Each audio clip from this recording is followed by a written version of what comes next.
Salam hormat kepada suhu, bante, para romo ramani, serta upasaka-upasika yang berbahagia. Pada kesempatan kali ini, saya ingin berbincang dharma tentang diri, waga diri, yang saya ambil dari kitab Dhammapada Atta Waku bab 12. Saya akan ambil dari syair 159 yang berbunyi seperti ini. Seseorang patut menindakkan diri sebagaimana menasihati orang lain. Berlatihlah sebelum melatih, karena konon diri sendiri sulit dilatih. Bapak Ibu Sobat Muda, kita bisa mengajarkan sila, kita bisa mengajarkan dana, kita bisa mengajarkan meditasi, bisa mengajarkan kesabaran, cinta kasih, tentang paramita seperti yang para bodhisattva jalankan.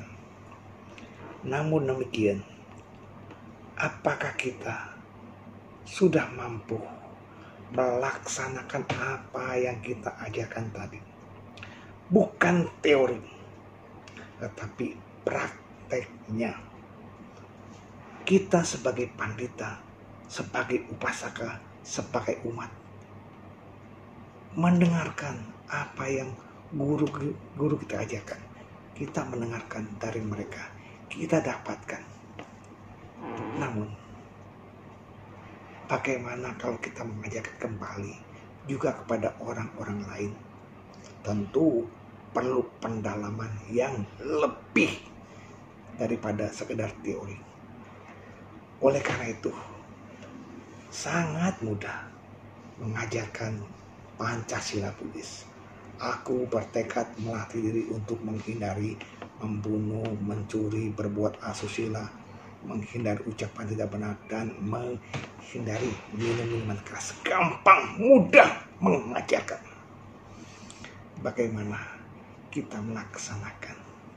Kita mudah mengajarkan dana, ayo berdana, ayo memberi. Gampang. Bagaimana kita sudah menerapkan atau belum? Kita bisa gampang mengajarkan meditasi, samatha bhavana, vipassana bhavana. Tetapi sudahkah kita menembus inti dari ajaran tersebut? Apa? Mempraktekkan dharma. Ingat, seorang pengajar bukan berhadapan dengan orang lain, tetapi berhadapan dengan diri sendiri. Apabila pelanggaran terjadi, maka akibatnya jauh lebih berat ketimbang orang yang hanya mendengarkan. Oleh karena itu, kepada para pengajar, kepada para pandita dan saya juga, kita refleksikan ke dalam. Bagaimana kita mengajarkan, seperti itu pula kita melatih. Pada poin kita mengajarkan dana, memberi, sudahkah kita bisa memberi? Sudah belum kita belajar mengikis keserakahan?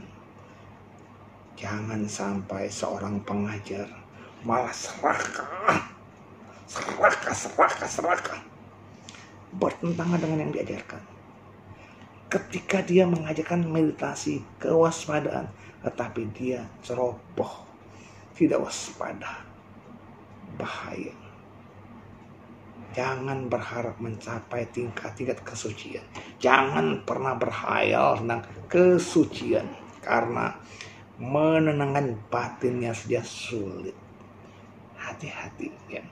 Jadi kita belajar introspeksi. Sebelum kita mengajarkan kesabaran, sudah belum kita memiliki sifat sabar?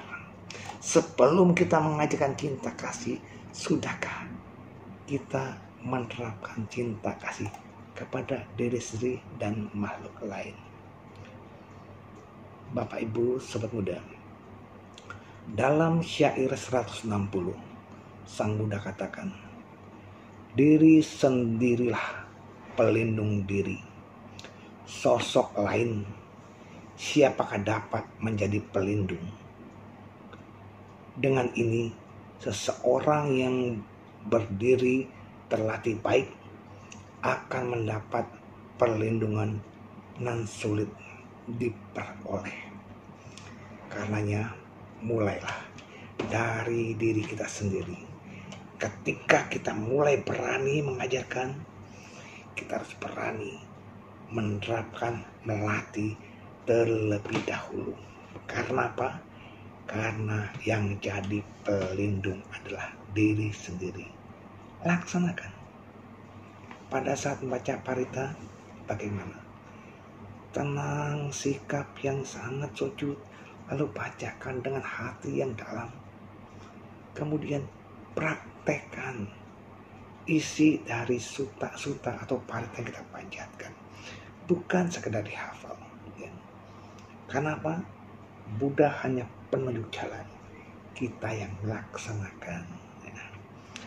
Dalam syair 161 dikatakan oleh Buddha, oleh diri sendiri keburukan dilakukan. Lahir dari diri, berasal dari diri. Keburukan itu akan mencelakai si dungu, laksana berlian melukai intan. Bapak Ibu Sobat Muda, ketika ada buah karma buruk berbuah pada kita introspeksi, bukan cuma menyalahkan orang lain, menyalahkan pihak lain, karena dia, karena si itu, karena si ini saya celaka, karena dia saya mendapat musibah, karena dia saya jatuh miskin, saya jatuh sakit. Bukan, semua kembali kepada kita sendiri. Kenapa saya tak pandai? Bukan salahkan gurunya yang gak bisa mengajarkan kita. Kenapa saya tidak sehat? Lantas kita salahkan dokter yang memberikan obat gak maju. Bukan. Atau karena kemalasan kita olahraga. Bukan. Tetapi semuanya introspeksi. Karma sekarang dan yang lampau yang pernah kita perbuat.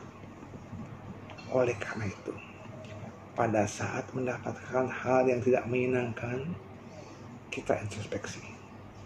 Kenapa saya begini? Kenapa saya begitu? Kenapa kok saya berusaha sudah mati-matian bekerja nggak bisa kaya raya? Tanya. Oh, kerja saya kurang keras. Oh, perbuatan baik saya kurang. Ingat, sekalipun harta itu sudah di tangan kita, sudah kita miliki, tetapi bila harta itu tidak mau bawa berkah, bila harta itu bukan milik kita, dia akan hilang, akan sirna. Bagaimana? Banyak cara. Harta yang kita miliki bila tidak berkah, bila bukan milik kita, banyak cara untuk hilang. Bisa dengan kita sering mengalami kerusakan barang tersebut, sering kehilangan, atau mungkin banyak penyakit.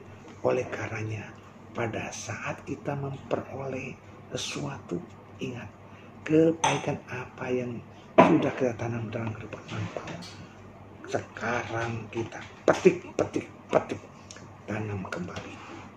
Sekarang tampan, tetapi gak menarik. Kenapa? Tanya, why? Oh, saya ini tidak ramah. Oh, saya ini kurang bertegur sapa dengan orang. Tanya, introspeksi, bukan menyalahkan pihak lain. Oleh karena itu, Bapak Ibu, Sobat Muda, sekarang kita belajar. Inilah saatnya, bukan nanti, bukan kehidupan akan datang belajar. Sekarang waktu belajar. Demikianlah uraian Dharma pada hari ini. Semoga kita bisa mengambil hikmahnya. Semoga semua makhluk hidup berbahagia. Sadu, sadu, sadu.